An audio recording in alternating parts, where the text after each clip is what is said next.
Bagong lalaki umano sa buhay ni Catriona, agaw atensyon.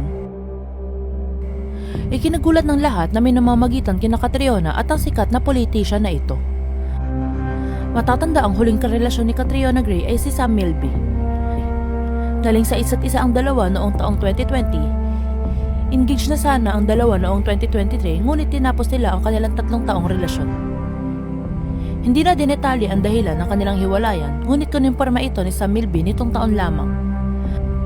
Meron pang kumalat na video na nasa airport silang dalawa ngunit hindi magkasama at nagpapansinan. Meron rin kumakalat na video kung saan nanonood si Catriona ng concert ni TJ Monterde. May kitang nahuli ng kamera si Catriona na umiiyak habang nakikinig sa awitin ni TJ.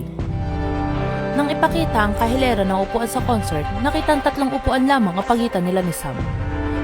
Hinala ng netizens, naaalala at nasasaktan pa rin si Catriona sa mga nangyayari sa kanila ni Sam. Dagdag pa ng netizens, pinakawalan pa raw ni Sam ang Miss Universe.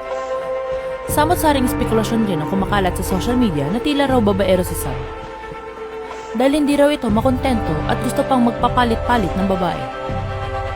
Samantala, tahimik at mukhang payapa naman ang buhay ni Catriona. Hindi ito nadadawit sa kahit anong kontrobersya, ngunit nalilink ito ngayon sa isang sikat na mayor. Namataan kasi ng netizen sa kanilang pag-follow sa isa't isa sa Instagram. Agad ikinilig at napalibutan ng alegasyon na baka type o nagde-date ang dalawa. Aniya rin ng netizens, bagay silang dalawa dahil pareha silang matalino at may pagmamahal sa kapwa. Meron din nagkomento na silang dalawa ay ang epitome of class. Ngunit hindi rin gaano kumbinsido ang iba na sila ay nasa dating stage.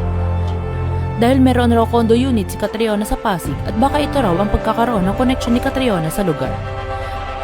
Baka rin daw may ongoing project si Catriona sa Pasig kung saan kinakailangan ng community engagement o partnership. Ikinatuwa naman ng netizens ito dahil si Mayor Vico Soto ang tinutukoy. Tama raw at single raw ito ng matagal na panahon.